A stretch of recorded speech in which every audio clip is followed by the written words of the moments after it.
एक बार की बात है। एक गांव में एक ब्राह्मण रहता था।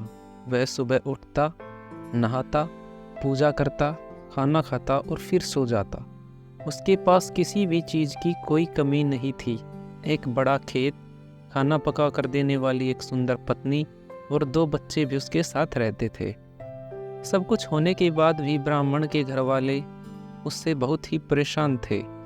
वो बात यह थी कि ब्राह्मण बहुत ही आलसी था। वह कोई भी काम खुद नहीं करता था और दिन रात सोता ही रहता था। एक दिन बच्चों का शोर सुनकर ब्राह्मण जाग गया और उसने देखा कि उसके दरवाजे पर एक साधु महाराज आए हुए हैं। ब्राह्मण और उसकी पत्नी ने साधु महाराज का स्वागत किया और उन्हें भोजन कराया। भोजन के बाद ब्राह्मण ने साधु की खूब सेवा की। साधु महाराज उनकी सेवा से बहुत ही प्रसन्न हुए और उन्हें वरदान मांगने को कहा। ब्राह्मण ने वरदान मांगा कि मुझे कोई भी काम न करना पड़े और मेरी जगह कोई और मेरा काम करे। तब साधु उसे वरदान में एक जिन्न दे देते हैं और साथ ही कहते हैं कि यह एक ऐसा जिन्न है जिसको आपको हमेशा काम देते रहना पड़ेगा, नहीं तो वो तुम्हें खा जाएगा। वरदान पाकर ब्राह्मण मन ही मन बहुत खुश हुआ और साधु को आदर के साथ विदा किया। साधु के जाते ही वहाँ एक जिन्न प्रकट हुआ।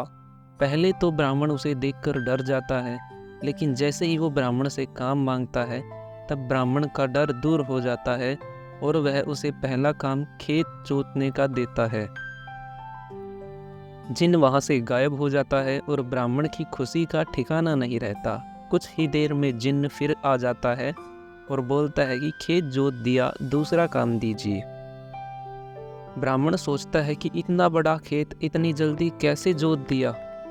ब्राह्मण इतना सोच ही रहा था कि जिन्न बोलता है कि जल्दी मुझे काम बताओ, नहीं तो मैं आपको खा जाऊंगा। ब्राह्मण डर जाता है और बोलता है कि जाकर खेतों में सिंचाई करो।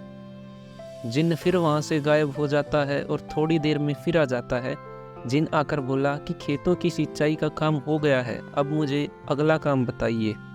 ब्राह्मण एक एक करके सभी काम बताता जाता है और जिन्न उसे चुटकियों में पूरा कर देता है। ब्राह्मण की पत्नी यह सब देख ही रही थी और अपने पति के आलसीपन पर चिंता करने लगी। शाम होने के पहले ही जिन्न सभी काम कर देता है। सब काम करने के बाद जिन्न ब्राह्मण के पास पुनः आ जाता है और बोलता है कि हे ब्राह्मण, आप मुझे और कोई काम बताइए, नहीं तो मैं आपको खा जाऊंगा। अब ब्राह्मण के पास कोई काम भी नहीं बचा था जो उसे करने के लिए कह सके। उसे चिंता होने लगी और वह बहुत डर जाता है। जब ब्राह्मण की पत्नी अपने पति को डरा हुआ देखती है तो वह अपने पति को इस संकट से बाहर निकालने के बारे में सोचने लगती है। वह ब्राह्मण से बोलती है कि स्वामी, अगर आप मुझे वचन देंगे कि आप कभी भी आलस नहीं करेंगे और अपने सभी काम खुद करेंगे तो मैं इस जिन्न से आपको छुटकारा दिला सकती हूँ। इस बात पर ब्राह्मण सोचता है कि पता नहीं है क्या काम देगी। अपनी जान बचाने के लिए ब्राह्मण अपनी पत्नी को वचन दे देता है। इसके बाद ब्राह्मण की पत्नी जिन्न से बोलती है कि हमारे यहाँ एक कुत्ता है, तुम जाकर उसकी पूंछ सीधी कर दो। याद रखना, उसकी पूंछ एकदम सीधी होनी चाहिए। जिन्न बोलता है कि अभी यह काम कर देता हूँ। यह बोलकर वह वहाँ से चला जाता है। लाख कोशिश करने के बाद भी वह कुत्ते की पूंछ सीधी नहीं कर पाता और हार मान लेता है। हार कर जिन्न ब्राह्मण के यहाँ से चला जाता है।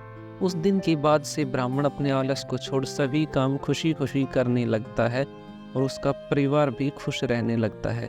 कहानी से सीख। इस कहानी से हमें यह सीख मिलती है कि हमें कभी भी आलस नहीं करना चाहिए। आलस करने से हम मुसीबत में फंस सकते हैं, इसलिए हमें आलस छोड़कर अपना काम स्वयं करना चाहिए।